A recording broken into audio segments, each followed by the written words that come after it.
funcionando sim. Bom dia. Tá dando para escutar? Sim. É um grande prazer receber vocês aqui hoje. Sou muito grata a todos que vieram celebrar a 5ª edição do Melanie Klein Estilo e Pensamento. Vou apresentar o Elias, embora ele não precise de apresentação. O Elias Malé da Rocha Barros é membro efetivo e didata da Sociedade Brasileira de Psicanálise de São Paulo e tem um título em inglês, Distinguished Fellow da Sociedade Britânica de Psicanálise. Ele também recebeu o prêmio Sigourney em 99, toda uma série de trabalhos de vida inteira. Então, eu vou pedir que primeiro fale o Elias, depois o Alberto, Marina, Edu, e eu fico por último. As nossas falas são curtinhas. A palavra está com você, Elias.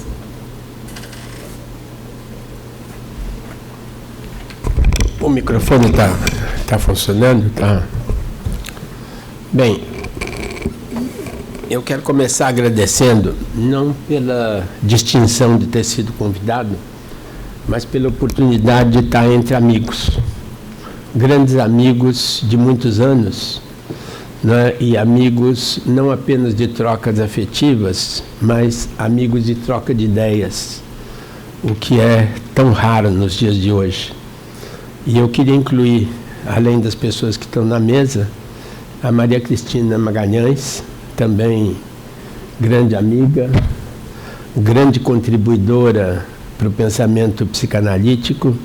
A gente tende a esquecer as editoras que estiveram por trás de toda essa produção psicanalítica, né? E a Escuta foi uma das primeiras editoras, né, a divulgar um pensamento psicanalítico variado, né, sem qualquer preconceito de orientação ou escola, além de ter uma das livrarias onde a gente sempre encontrava o que a gente desejava, né? Então, fica aqui também meu agradecimento à Escuta. Eu vou tentar ser breve. Eu escrevi essa introdução e eu espero apresentá-la e lê-la da maneira menos chata possível, né? Quando a Elisa diz que eu não preciso ser apresentado, dentre outras razões, há uma que me deixa um pouco melancólico, que é o fato de ter vivido tanto, né? Quando a gente vive muito, a gente é mais conhecido também. Então eu começo assim, citando a Júlia Kristeva, num parágrafo que me parece muito interessante, se ele for refletido na sua profundidade. É um parágrafo não do livro dela sobre a Melanie Klein, mas do livro dela sobre a Hannah Arendt, que eu recomendo a todos, eu acho uma joia. Ela escreve: o impacto de certas obras não se reduz à soma de seus elementos. Depende da incisão histórica que elas operam, de suas repercussões e de suas consequências, em suma, de nossa recepção.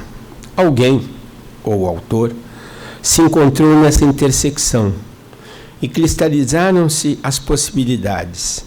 Este é o gênio. Pouco importa que só o que ele tenha feito foi nascer, trabalhar e morrer. Nós o dotamos de uma biografia. No entanto, se nós a concedemos aos gênios e não a todo mundo, é para nos manter alertas. Muito além da invenção, da obra ou da ação, existe alguém. Alguém viveu. Nós somos alguém? Devemos nos perguntar. Vós sois alguém? Experimentem ser alguém. Eu acho que nessa frase final está resumida, né, o que, digamos assim, está por trás da nossa prática analítica. A gente visa tornar alguém alguém, né? E eu acho que a grande pergunta que nos persegue, que nos leva à análise, nos leva à leitura, à reflexão, é essa questão se a gente é alguém, né? E o alguém não é algo fixo, não é um lugar onde a gente chega, né? É um lugar de passagem, é uma viagem.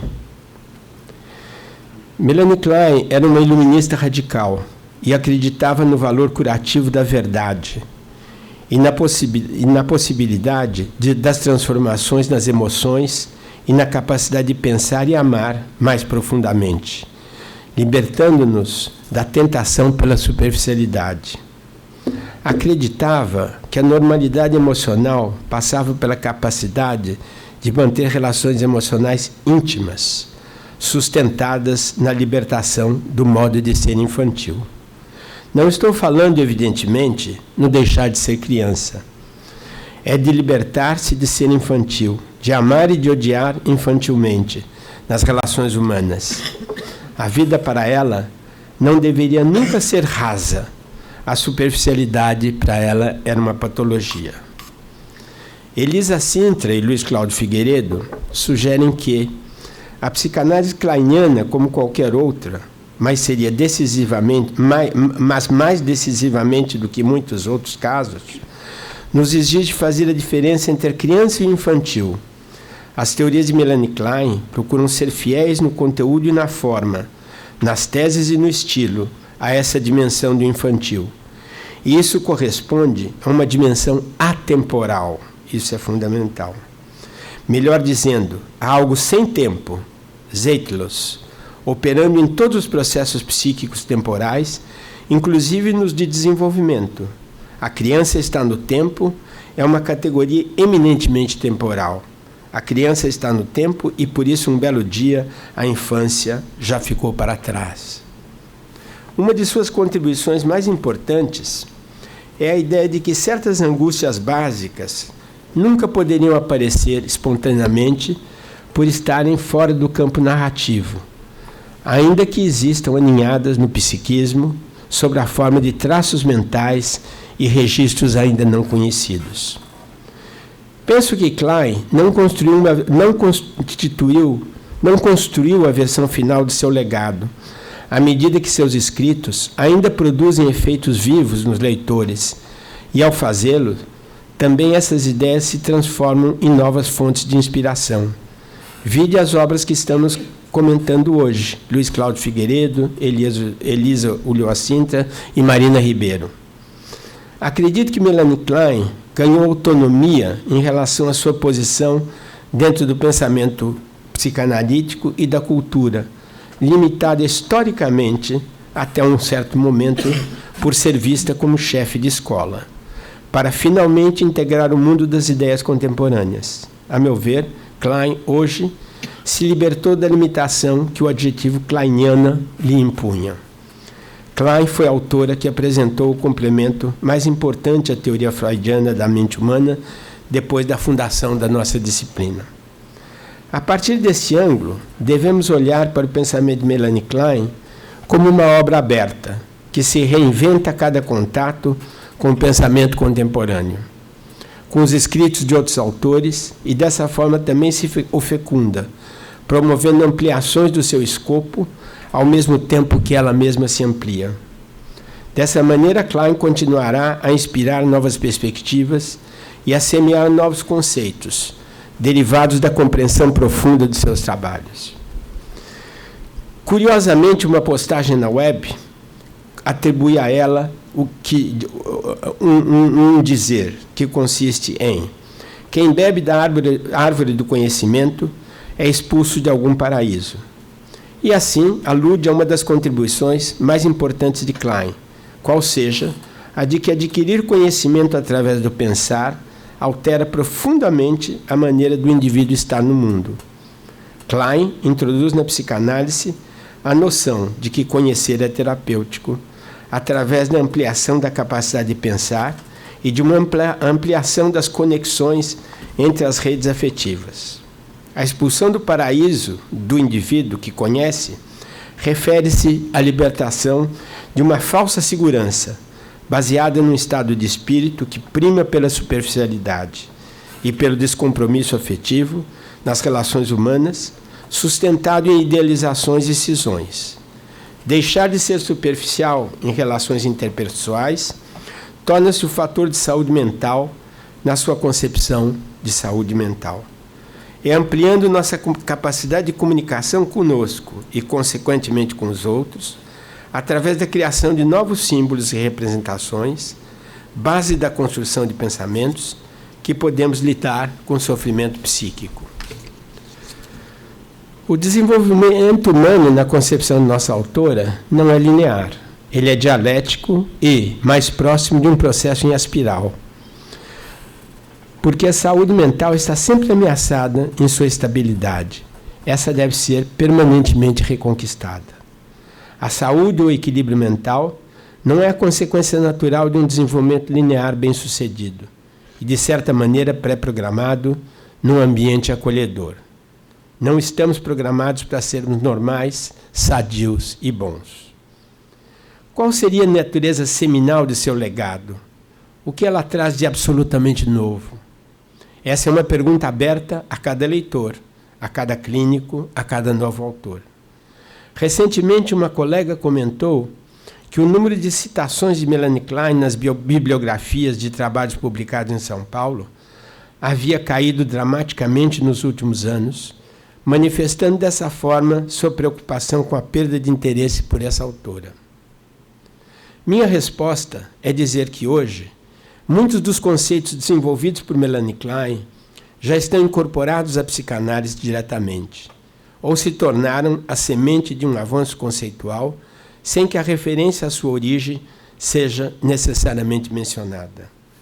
Sendo assim, a pesquisa para avaliar o peso e a importância de Klein na psicanálise deveria buscar, como sugerimos acima, não citações do seu nome, e sim na avaliação de conceitos originados do desenvolvimento e do aprofundamento de seu pensamento, tais como identificação projetiva, reverie, a noção de enactment, o estudo do narcisismo, a abordagem dos sonhos como expressão do funcionamento do mundo interno, na forma de pensamentos inconscientes, do conceito de fantasia inconsciente, como modo de incorporar o vivido, interpretando, qual seja, dando-lhe significados.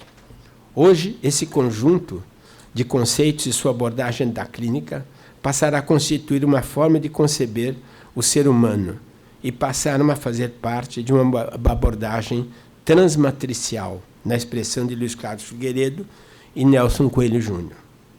Precisamos dar um salto em relação a como encarar essa autora. Nessa perspectiva, nosso objeto de estudo atual, nesse contexto, não seria Melanie Klein como figura histórica, associada a um pensamento que poderíamos considerar equivocamente datado. E assim, o foco seria a lógica constitutiva de seu pensamento. É nesta lógica que encontramos a sua atualidade. A resposta a essa questão relativa ao objeto de estudo dessa obra tem sido elaborada de maneira singular, microscópica, e muito original por Elisa Ulloa Sintra, Luiz Cláudio Figueiredo, enquanto que Marina Ribeiro tem se dedicado a extrair e a examinar as consequências, em suas grandes linhas, de suas ideias e de sua presença nas obras de outros autores, originais como Bion, Ogden, Ferro, Figueiredo, Ulloa Sintra, Rocha Barros, Schuster, por exemplo. A Marina é a coordenadora, junto com a Elisa, do livro Por que Klein? Ainda como ponto central, gostaria de enfatizar a importância do conceito de posição, por ela introduzido para entendermos os processos de constituição da subjetividade. O conceito de posição foi introduzido por ela, e seu estudo foi muito ampliado, sobretudo por autores como Thomas Ogden, John Steiner e Ronald Britton. Posições são, antes de tudo, maneiras de gerar e organizar a experiência. Eu repito, posições são, antes de tudo, maneiras de gerar e organizar a experiência e de se relacionar com os afetos em função da ansiedade predominante. Elas operam através de uma oscilação contínua de caráter dialético. Uma posição só existe em relação à outra.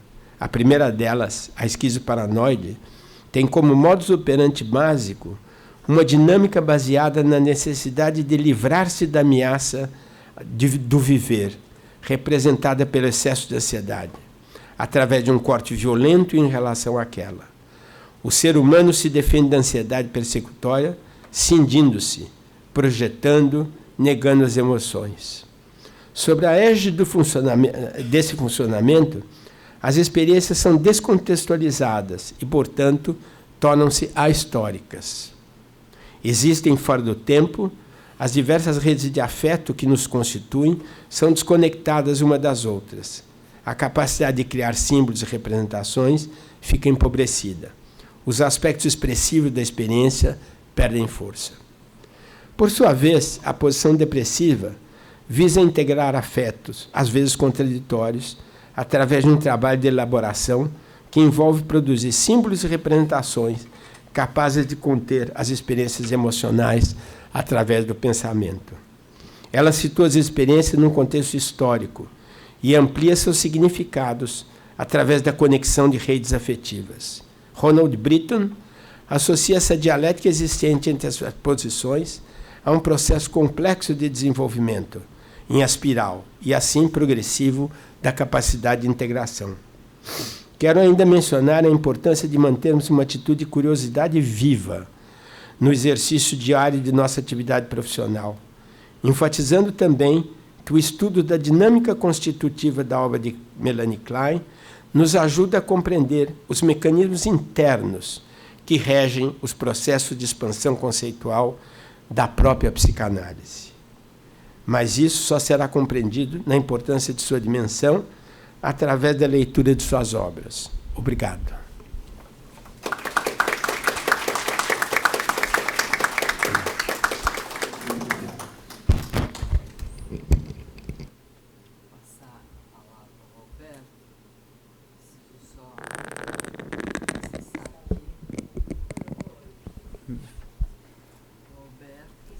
Lisa, microfone. Alberto, tá melhor? Muniz da Rocha Barros, neto, é bacharel e doutor em filosofia pela USP e membro filiado da Sociedade Brasileira de Psicanálise de São Paulo. Obrigado, Elisa. Em primeiro lugar, eu também queria agradecer muito o convite, dizer que eu estou muito contente de estar aqui com tantos colegas, tanto aqui na mesa comigo, como vários amigos e colegas aqui na plateia. Agradecer também, eu queria também fazer minhas as palavras do meu pai sobre a importância, né, da escuta, toda essa tarefa de edição, e parabenizar, né, a Cristina Magalhães, foi uma grande pioneira nesse mundo e uma amiga aqui de todos nós. Eu queria também fazer uma homenagem a esses livros, né, que a gente está vendo na tela. Eu queria enfatizar um pouco o Melanie Klein, Estilo Pensamento, Por que Klein e Melanie Klein na Psicanálise Contemporânea. Esses estão entre alguns dos melhores trabalhos sobre Klein que a gente tem disponível por aí. Eles são muito bem escritos, são gostosos de ler, estão num registro didático muito bem bolado. Então, parabéns às autoras que estão aqui. A minha intervenção, eu dei um nome super cafona. Chama Melanie Klein, A Noite Estrelada. E eu vou explicar por quê. A gente pode, né, quando a gente aborda um autor... Esse aí deve estar melhor, né? Obrigado. Estava fazendo os barulhos esquisitésimos, né? Pararam os barulhos esquisitos. Quando a gente aborda um autor psicanalítico, eu acho importante fazer uma distinção entre uma atitude mais historiográfica e de reconstrução do pensamento do autor. Essa é uma atividade acadêmica. E nesse sentido, é uma obra mais fechada. Outra atitude é fazer uma leitura criativa do autor, apropriar-se dele, transcendê-lo, e nesse registro fica uma obra mais aberta. Das coisas que eu vou falar sobre a Melanie Klein, eu acho que algumas coisas são dela, outras coisas são um pouco transformações que eu fiz da obra dela. Para mim, os autores psicanalíticos, eles apresentam sistemas filosóficos. E são sistemas filosóficos porque eles apresentam retratos da natureza humana. A gente pode contar a história da psicanálise como uma história de continuidades. A gente pode pegar e tentar ver como que Klein herda ideias do Freud e adapta essas ideias e assim por diante com outros autores. Ou a gente pode enfatizar as descontinuidades.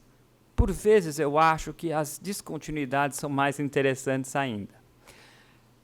Mas o que eu vou falar da Melanie Klein, eu não quero enfatizar descontinuidades ou continuidades, eu quero dizer o que eu enxergo no retrato da Melanie Klein da natureza humana. E nisso, eu queria destacar 3 teses. Eu acho que a Melanie Klein introduz uma tese linguística, uma tese antropológica e uma tese psicopatológica. E eu vou tentar, eu sei que o tempo é pouco, mas eu queria tentar mostrar para vocês possíveis consequências clínicas dessas teses. Em relação à tese linguística, o Bion, num texto chamado sobre uma citação de Freud, um texto dos anos 70, 76, se não me engano, ele conta uma história. Ele diz que, quando ele fazia residência na psiquiatria, tinha uma gatinha preta que circulava lá sem parar, andava por tudo quanto é canto, e aquela gatinhazinha preta fazia xixi e cocô assim, de uma maneira totalmente desinibida. E a gatinha preta foi apelidada de Melanie Klein. E ela era Melanie, porque era preta, né? Melas é preto em grego. Ela era Klein, porque ela era pequena, e Klein é pequeno em alemão. E ela era Melanie Klein por ser uma despudorada, sem vergonha. A gente sabe, né, que a Melanie Klein introduz um vocabulário na psicanálise violento, sanguinário, de objetos parciais. É um troço esquisitíssimo. Elisa e Marina foram muito felizes nos trabalhos delas em caracterizar esse estilo como um estilo grotesco, aludindo à obra do Rabelais, talvez até Sade. Eu acho que elas estão 100% corretas, mas eu adicionaria mais uma dimensão. No início, né, do século XX, a gente tem também uma revolução na pintura, que é a introdução do abstracionismo, e uma das fases do abstracionismo é o desconstrutivismo, que a gente vê, por exemplo, né, naquelas primeiras obras do Braque e tal, do Picasso, em que você decompõe como é que é um sujeito descendo uma escada, reduz figuras humanas a elementos meio essenciais. E nisso eu acho que a Melanie Klein está criando uma espécie de um Lego para a gente. A fala dos nossos pacientes é como se eles trouxessem para a gente uma construçãozinha de Lego já pronta. Olha aqui essa nave do Star Wars. E a tarefa do analista é desmontar aquelas peças, entender que peças que aquela pessoa está usando. Obviamente que a Melanie Klein, atuando em seu tempo e muito animada com essa descoberta, talvez tenha levado ela longe demais, né? A gente sabe que quando a criança batia com os trenzinhos, a Melanie Klein falava, são os pais, o casal parental transando, tal. Mas a hipótese dela de que seria possível acessar esses blocos básicos do pensamento e decompor a brincadeira do trem em um grupo de blocos de Lego básico para reagrupar esses blocos de outra maneira, É uma tese muito interessante.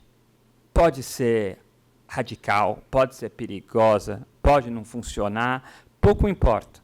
Ela é interessantíssima. Com a Melanie Klein, a linguagem deixa de ser puramente algo funcional e comunicativo. A linguagem, na Melanie Klein, como ela transparece numa sessão, ela precisa sempre ser retrabalhada. A gente estava outro dia, né, meus vários colegas aqui sabem disso, a gente estava numa aula do Luiz Cláudio. O Luiz Cláudio Figueiredo trouxe um exemplo de uma situação clínica no qual um paciente está falando algumas coisas e o Bion extrai daquilo algo muito esquisito. Ele dá um salto interpretativo e que você fala, nossa, será que esse salto interpretativo é legítimo? Na história da psicanálise, né, uma parte das pessoas acreditava, e ainda acreditam, que você consegue decodificar, traduzir, desconstruir a fala do paciente para revelar o inconsciente. Porém, há a possibilidade, e eu acho que essa possibilidade é aberta pela Melanie Klein, e também, assim, já antecipada em alguma medida pelo Freud no Construções de Análise, de compreender que as interpretações psicanalíticas são atos poéticos e criativos. Eles não querem desvelar algo, mas querem provocar uma expansão do pensar. Então, essa seria a tese linguística da Melanie Klein. O Eduardo Zaidan, que está na mesa comigo, grande amigo, grande freudólogo, daqui a pouco vai falar o quanto que isso já estava presente no Freud ou não. A segunda tese da Klein é uma tese antropológica. A Melanie Klein herda a pulsão da morte do Freud. Agora, o que ela faz com a pulsão de morte é algo inteiramente novo. Para Klein, inveja, ódio, sadismo, agressividade são primários. A espécie humana, nós não somos homo sapiens, nós somos homo anxious. Nós somos, antes de mais nada, um bicho perturbado, profundamente perturbado e profundamente assustado. O sapiens vem bem depois. Porém, nós não somos apenas assustados e angustiados. Já que somos angustiados e assustados, a gente tem muito ódio das coisas. Outro dia eu estava vendo, né, só para dar um precedente natural, outro dia eu estava vendo um podcast sobre evolução humana, e Homo erectus durou milhões e milhões e milhões de anos na face da Terra. Homo sapiens, a gente está aqui por 250 mil, 300 mil, e a gente talvez não dure mais 100 mil. Quem que teve mais sucesso? Né? E o quão destruidor nós somos. Então, além de ser Homo anxious, nós somos Homo anxious pleniode. Nós somos o homem ansioso cheio de ódio. A Melanie Klein introduz também, né, uma série de hipóteses sobre nossa interação com o mundo. Nós somos cidadãos de duas realidades, uma realidade interna, uma realidade externa, e a gente fica negociando a toda hora com essas duas realidades. O mundo não nos é dado, o mundo é construído por nós, em sentido até levemente kantiano, mas muito levemente kantiano, porque Kant é outra coisa, mas colorido pelas fantasias inconscientes. Isso significa que a clínica psicanalítica kleiniana precisa focar sempre no tipo de agressividade em curso, na fantasia inconsciente emergindo naquele momento e em fina sintonia com os processos de introjeção, projeção e identificação projetiva que estão acontecendo a cada instante. Essas seriam as consequências clínicas de uma tese antropológica da Melanie Klein. Por fim, a Melanie Klein tem uma tese psicopatológica. A gente sabe, né, que a Melanie Klein fala em esquizofrenia, paranoia, mania, depressão. Agora, vejam bem, eu vou só isolar o termo esquizofrenia. Esquizofrenia, né, foi pensada na psiquiatria pelo Kraepelin e o Bleuler entre 1908 e 1911 e 12. Em 27, já em plena época de atuação da Melanie Klein, o psiquiatra francês Mikalski, o Eugen Mikalski, escreveu um livro clássico chamado A Esquizofrenia. Bom, a Psicopatologia Geral do Karl Jaspers é de 1913. A distinção entre sintomas de primeira ordem e de segunda ordem de esquizofrenia, do Schneider, é de 1939. O Humke tem um artigo super importante sobre esquizofrenia também, de 1941. Eu fui olhar cada um desses termos da psiquiatria, e essa não é uma psiquiatria biológica ainda, não. Essa é uma psiquiatria altamente refinada do ponto de vista filosófico, na capacidade de descrição. E a Melanie Klein não cita nenhum desses autores. Por quê? Uma possibilidade é ignorância. Outra possibilidade é uma espécie de uma recusa um pouco neurótica desse mundo. Existe uma terceira possibilidade. E a terceira possibilidade é que eu acho que a Melanie Klein está utilizando esses termos com outro sentido. Volta e meia, eu dou aula lá na psiquiatria, lá no IPQ,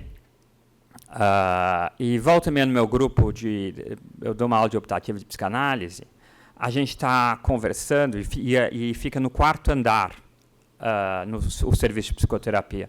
E volta e meia, quando a gente fala assim um pouco, tem um cara aqui que eu acho que é meio esquizofrênico e tal, os residentes brincam, mas esquizofrênico ou esquizofrênico de vocês lá do quarto andar?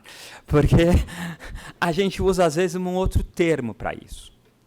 A Melanie Klein faz uma coisa que filósofos fazem, que é apropriar-se de termos da linguagem comum e dar uma outra valência a esses termos.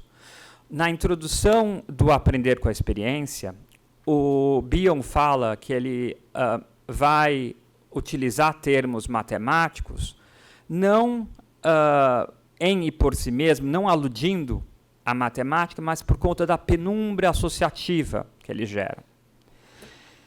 Então, por que será que a Melanie Klein usa esses termos tão duros? Ela usa esses termos tão duros porque ela tem uma hipótese da doença mental primária também.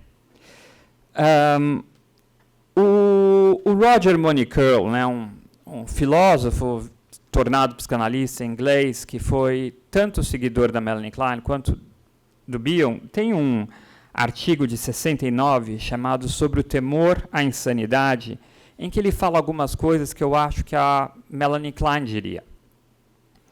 Ele diz: sempre existe uma parte louca no self, embora, obviamente, em graus diferentes nos diferentes indivíduos. Ao invés de nos perguntarmos como e por que enlouquecemos, devemos nos perguntar como é que a gente consegue ficar sadio, como é que a gente consegue ficar são. E aí ele cita uma fala de um psicanalista inglês, o David Eder, que fez o seguinte resumo da experiência humana. Nós nascemos loucos, depois a gente desenvolve uma consciência, e aí a gente fica infeliz. E aí a gente morre. Eu apresentei essas... e essa tese psicopatológica é fundamental para Klein por conta de todo o arsenal dela para explorar essas zonas adoecidas nossas. Depois que eu apresentei um esboço dessa fala para os meus residentes, uma pessoa virou para mim e falou assim: nunca ouvi algo tão depressivo na minha vida. E aí que vem a ideia da noite estrelada. É verdade. A Melanie Klein traz uma visão trágica do mundo. Agora, é um pouco como A Noite com as Estrelas. Tem aquela escuridão, aquele terror, aquele vazio do espaço, mas tem o flamejar dos astros. E eu digo isso porque a Melanie Klein, muito, mas muito mais do que Freud, é também a pensadora do amor, da reparação, da ternura. E aí eu lembrei da Noite Estrelada do Van Gogh, uma tela, né, que mistura toda a loucura dele, toda uma violência, junto com uma beleza e uma serenidade. E eu acho que a Melanie Klein nos apresenta isso, Uma Noite Estrelada. Obrigado.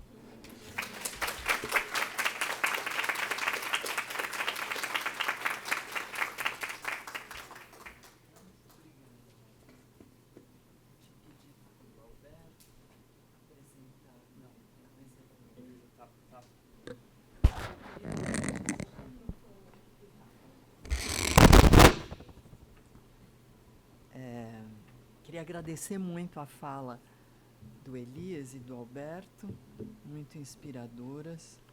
E vou procurar aqui como apresentar para vocês duas pessoas que vocês já conhecem, pelo menos a Marina Ribeiro, professora livre-docente do Instituto de Psicologia da USP, é coordenadora comigo do LIPSIC, que é o Laboratório Interinstitucional de Psicanálise Contemporânea, e é autora de diversos livros e artigos publicados em português e inglês. Os livros de 2025 são A Conversa Sonhante e o Why Read Klein, que ela vai falar brevemente. Ela é a coordenadora de uma série da Blücher que se chama Academia da Psicanálise. Então, todo mundo que está na academia fazendo mestrado, doutorado, quiser ter os seus mestrados e doutorados publicados, pode conversar com a Marina. Vamos ver se ela aceita. Toca a palavra. Obrigada, Elisa. E obrigada de estar aqui hoje, né? É difícil falar depois do Elias e do Alberto, até porque é difícil falar de uma autora que a gente já falou muito, escreveu muito, né? Dá aula todo semestre. Com agradecimento ao Elias e à Elisa, né? Que em momentos diferentes e de formas diversas abriram portas, né? Que se transformaram em verdadeiros continentes na minha trajetória como psicanalista, que eu acho que é uma forma de estar no mundo que nos toma por completo, né? Ser psicanalista. Não é só uma profissão, né? É por isso que os maridos ficam com muitos ciúmes, né? Porque a psicanálise é, né, um grande amante. Então, novas edições, como o livro que a gente está comemorando hoje, eu acho que é a evidência dos livros que vão se tornando referência ao longo do tempo. Eu fico satisfeita de fazer parte dessa celebração e também com os livros que foram desdobramentos deste, né, como o Porquê Klein, e que está sendo publicado em inglês exatamente agora. E nos agradecimentos do livro Porquê Klein, escrevemos que não tínhamos como discernir a presença do Luiz Cláudio Figueiredo nas entrelinhas do livro, tornando-se impossível de mencioná-la, né? Acho que isso vale para o nosso encontro hoje. Só temos a agradecer a potência do seu pensamento e dos seus textos. Agradeço também a nova edição de Lendo Transformações, né, que também saiu agora, né, e que a Cristina teve a gentileza e a ousadia de republicar, né, com acréscimos, que é um livro também muito precioso. Eu agradeço ao Elias, que indicou a publicação do livro em inglês, né, e a Cristina, que republicou agora a segunda edição. E acho que vocês estão percebendo, né, que esses 4 livros que estão projetados aí fazem parte de uma rede de vínculos no qual ser grato é parte do efeito dessa autora em nós. Precisamos ser gratos para pensar e criar. Um pouco a fala final do Alberto, né? Homem, ânsios, ódios and love. Amor e ódio desde o início. Né? O amor vem depois. Eu acho que vem junto, né? Vem ali coladinho. Né? A Melanie Klein foi a primeira psicanalista que me encantou. Aqui na graduação da PUC, né? Eu fiz a graduação aqui. E Freud chegou depois. O pai se edifica sobre o solo materno, ou, como a nossa autora escreve, quase pornograficamente, né, o pênis no seio, né, como diria ela. E eu coloco, né, e a Elisa também, o pai no olhar da mãe, o pai na mente da mãe, né, como a gente passou a poetizar, né, a senhora Klein. Acho que um pensamento que costuma ser recorrente, que o Elias tocou aqui, né, a constatação, por exemplo, o texto freudiano é lido e comentado, né, o Eduardo acho que vai fazer isso aqui hoje, com cuidado e generosidade. A historicidade do texto é sempre considerada, e tem uma certa reverência ao texto, né, um cuidado. Não é o que acontece com os textos dessa mãe da psicanálise. Os textos kleinianos são viscerais, incomodam, perturbam, angustiam, chegam a ser deselegantes. A inquestionável genialidade do pensamento clínico kleiniano, né, uma clínica extremamente intuitiva, corre um certo risco, né, de falta de referências. Né? Eu acho até que um certo efeito iatrogênico desses textos perturbadores. Né? Não é fácil ler Melanie Klein, como também não é fácil ler Bion. Né? Eu acho que é um fenômeno que não só o que o Elias tocou, né, a incorporação e transformação dos conceitos, né, mas um certo... como é que eu poderia dizer? Eu acho que falta o cuidado que a gente vê com os textos do Freud, a gente não vê, né, em relação aos textos da Melanie Klein. A Elisa e o Luiz Cláudio colocam nesse texto que ela foi uma outsider, né? Melanie Klein foi uma outsider. E eu tenho a impressão que os textos dela, de alguma forma, né, nesses 100 anos de psicanálise, também ficam um pouco nesse lugar de outsider. Então, há 100 anos, uma mulher autodidata, sem formação acadêmica, separada, com 3 filhos, né, foi extremamente corajosa e intuitiva nas suas observações clínicas. Ela ousou sustentar que as crianças poderiam ser analisadas e que a brincadeira infantil era equivalente às associações livres nos adultos. Algo extremamente comum, né? Quando eu falo isso no 2º ano lá da USP, as pessoas, mas foi a Melanie Klein? Eu falei, sim, foi a Melanie Klein que bancou isso. Né? Então,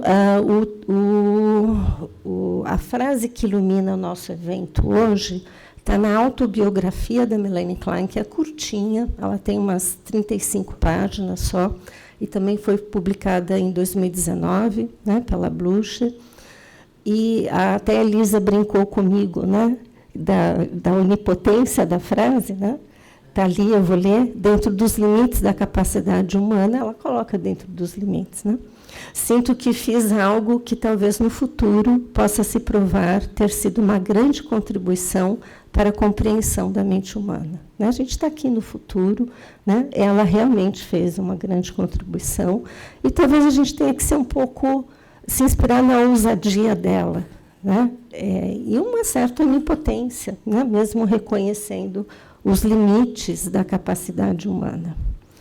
Então, acho que os nossos autores, Elisa e Luiz Cláudio, têm várias compreensões da obra kleiniana que merecem destaque, né? Como o próprio Elias escreveu no prefácio, que não dava para grifar o livro inteiro. Faço minhas as palavras dele. Então, eu só vou destacar uma coisa do livro que eu acho preciosa, né, porque gerou muitos mal-entendidos na leitura da obra da Melanie Klein, que é a questão do constitucional na Melanie Klein e a inveja constitucional. Né.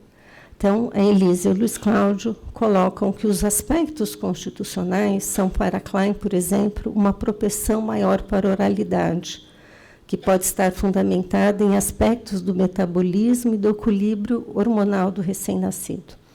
Se essa oralidade manifestar-se por uma excessiva voracidade, temos, então, o terreno favorável ao surgimento da inveja. E eles continuam, né? Se pensarmos agora que o seio real não conseguirá nunca atingir a plenitude imaginária da vida intrauterina, haverá sempre espaço para o surgimento da inveja. Essa seria uma outra maneira de entender por que a inveja pode ser considerada constitucional, pois, em princípio, a própria descontinuidade entre vida intra- e extrauterina é o elemento constitucional, ou, melhor dizendo, estrutural, que torna possível a inveja. Hoje em dia, em vez de nos referirmos ao fato de ser ou não constitucional, diríamos que a inveja participa da estrutura do desejo, assinalando o seu aspecto insaciável. A palavra em francês, envie, significa simultaneamente desejo e inveja. Essa etimologia sugere uma forte presença libidinal na inveja, presença essa que não era enfatizada por Klein. É genial, né, gente? Genial. Não tenho o que falar. Né? Essas ideias, claro, que estão, né, presentes 15 anos depois no livro Por que Klein, né, e que é exatamente o livro que está saindo em inglês. Né? Só um parênteses, o livro ali, laranjinha, que vocês estão vendo, é um evento que eu e Elisa organizamos na USP em 2017, e o livro foi publicado em 2019, e está no YouTube também, né, para quem quiser assistir esse evento.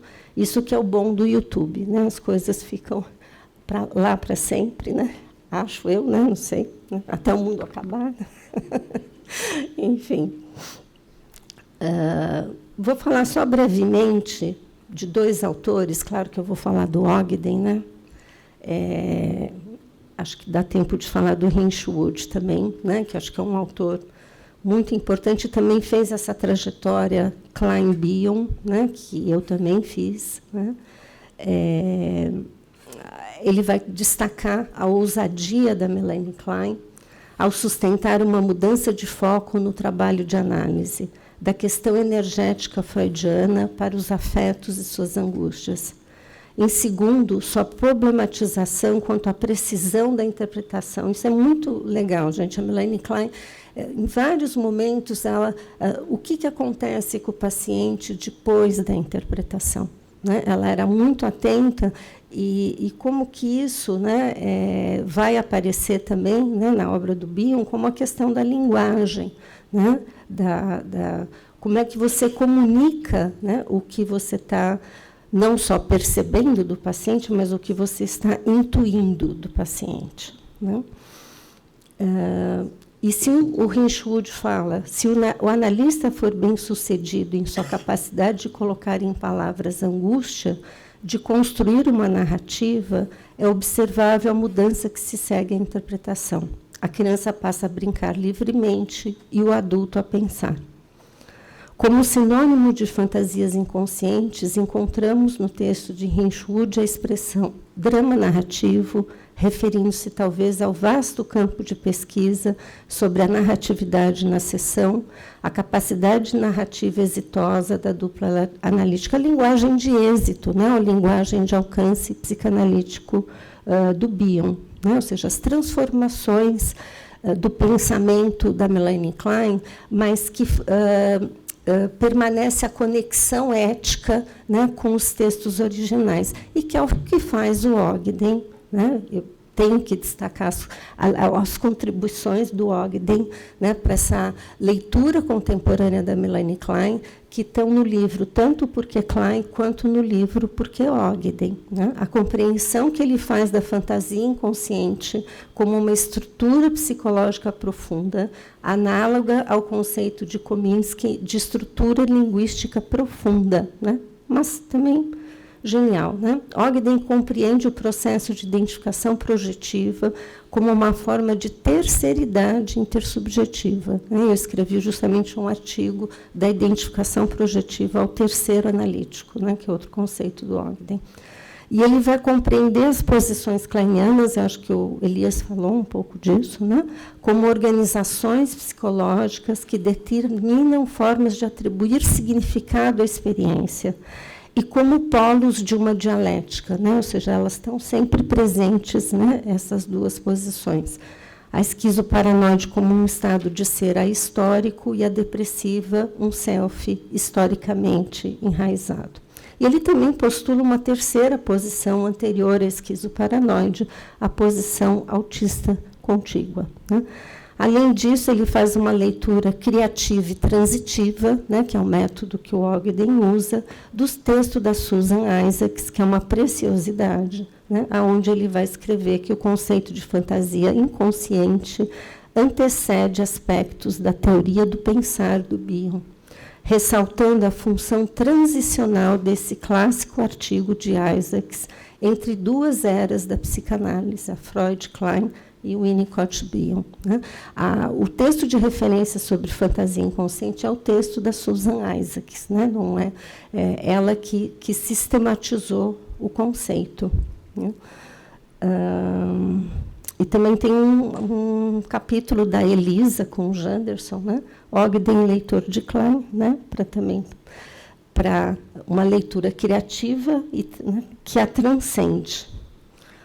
Eu achei também, né, só para destacar para vocês, assim, quem teve contato pessoal com a Melanie Klein, o Bion, né, eu vou falar aqui um pouquinho, mas o James Gamil, né, que fez supervisão com ela, e comenta que se sentia muito à vontade com ela quando apresentava o material clínico, o que nos leva a pensar que Klein era acolhedor e continente com os psicanalistas próximos a ela e com os pacientes também, né? Assim, o Ogden, na obra dele, em vários momentos, ele fala que a psicanálise precisa ser reinventada a cada paciente. O último artigo, que acabou de sair agora, acho que no International Journal, tem exatamente esse nome, né?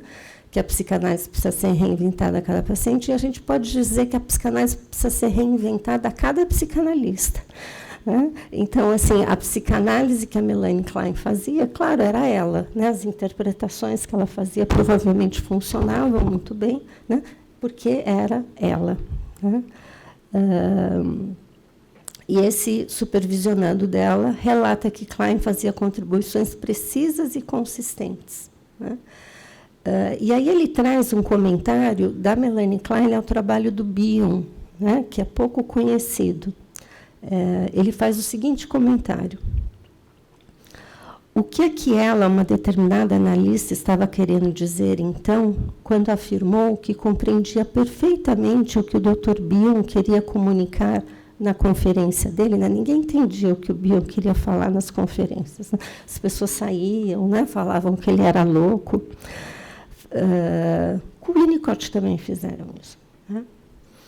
Frequentemente tenho de reler várias vezes a Klein falando, né, o texto das conferências do Dr. Bion, antes de começar a captar algumas coisas daquilo que ele tem a dizer. Tenho a impressão de que ele trabalha com algo novo em psicanálise, mas não tem serventia alguma fingir que é fácil e evidente, né? A gente realmente precisa ler muito e reler muitas vezes. É manifesto nesse comentário o respeito e admiração que Klein nutria por Bion, seu paciente de 45 a 53, que depois tornou-se, né, considerado kleiniano, mas, né, com a obra dele depois muito autoral, junto com a Hannah Siegel, o Rosenfeld e o autor que o Alberto citou aqui, né, o Moner Clear. Klein reconhece que Bion postulou um novo paradigma para a psicanálise. Seus textos epistemológicos foram publicados após a morte. Isso é interessante, né? Será que ele esperou ela morrer, né? Todos os textos da década de 60, né, foram... A Melanie Klein morreu em 60. Depois que ela faleceu, ele, né, publicou, né, Aprender com a Experiência.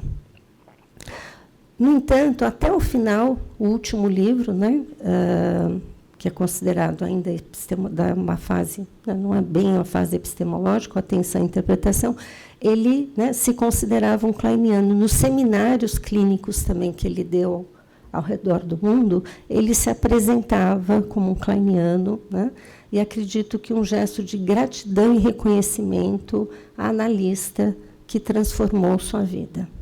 Inclusive, assim, Melanie Klein é lida, né, ali na Califórnia, via o Bion, né? Ela foi redescoberta via o Bion. As pessoas foram ler Melanie Klein em função do Bion. Então, estou terminando, eu vou só fazer algumas notas dessa autobiografia da Melanie Klein, que eu escrevi da pequena Melanie, né, que eu acho que o Alberto falou bem, da gatinha, né, a senhora Klein. Né.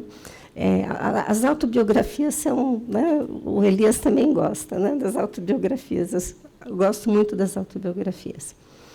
Então, eu pergunto aqui, será a escrita autobiográfica a elaboração momentânea de uma vida? Né? Como é que alguém, no final da vida, vai escrever a autobiografia? Chegando ao fim da trajetória, nós nos remetemos ao começo, na busca por aquilo que inspirou o caminho, o sentido encontrado no a posteriori do percurso. Obra e vida inevitavelmente se entrelaçam, sendo produto da nossa racionalidade essa dimensão, né, insustentável. A narrativa autobiográfica pode ser lida como um sonho, né, como uma sessão de análise. A autobiografia de Klein seria o testemunho de um processo de elaboração da experiência da proximidade da sua morte, uma despedida. É linda a autobiografia, quem quiser ler. O sentimento de nostalgia que transborda pelas margens do texto autobiográfico de Klein seria a busca pelo sentido do que a moveu na vida, sentido que implica um estado de lucidez daqueles que construíram recursos psíquicos para se deparar com a verdade emocional de suas vidas e com o árduo enfrentamento de suas perdas, com a nossa loucura, né? Que a gente tem que dar conta, né, ao tempo todo, ao longo da vida. A leitura da autobiografia de Klein nos remete à construção de uma cena psíquica, uma cena onírica, na qual é possível se despedir da vida com amorosidade e sentimento de gratidão. Os vínculos amorosos podem ser compreendidos como um objeto bom constituído por cenas de trocas afetivas gratificantes, memórias em sentimentos, ou a proposta genial, né, da Elise e do Luiz Cláudio, memórias em sensações. Já não há tempo para discórdias ou para os difíceis trabalhos do ódio. Né? No final da vida, ela está bem, bem amorosa. Está uma gatinha doce. É preciso partir carregando o que há de mais precioso na mente, as cenas amorosas que constituem nossos objetos bons. Klein descreveu com maestria os trabalhos psíquicos do luto e a criatividade que emerge da mais intensa das dores, a de perder entes queridos. Nosso autor escreveu que, na elaboração dos processos de luto, a pessoa perdida torna-se um objeto interno bom. Nesse texto autobiográfico, ela descreve isso de forma surpreendente. Compreendo o objeto bom que está nos livros, né, como uma reserva de memórias afetivas, um conjunto de cenas e narrativas, um atravessamento de distâncias atemporais. Isso é Sintra e Ribeiro, né, dupla portuguesa, como a gente brinca. Uma cena psíquica que funciona como uma tênue âncora na turbulência da transitoriedade da vida, favorecendo, mesmo que de forma breve, um reconhecimento de que somos nós na turbina do tempo, que encontramos algo da pequena Melanie, uma invariância que a conecta com a senhora Klein, ao final de uma tumultuada, dolorosa, criativa e produtiva vida. A autobiografia é o testemunho de uma mulher que teve a ousadia de sofrer a dor. Né? O Bion falava que a gente precisa sofrer a dor. Né? e de acreditar que isso é o que transforma, o que é verdadeiramente importante. O analista precisa encontrar o ponto de urgência, o ponto de maior angústia no aqui e agora da sessão ou da vida, e ser capaz de construir uma narrativa bem-sucedida, uma narrativa imaginativa.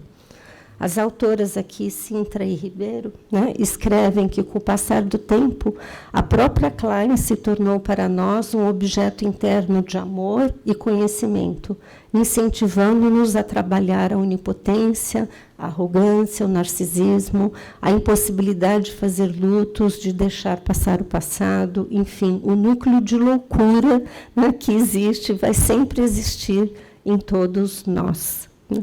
Então, no final da vida, na autobiografia, Klein está de mãos dadas com seus objetos queridos e amados para morrer na companhia deles.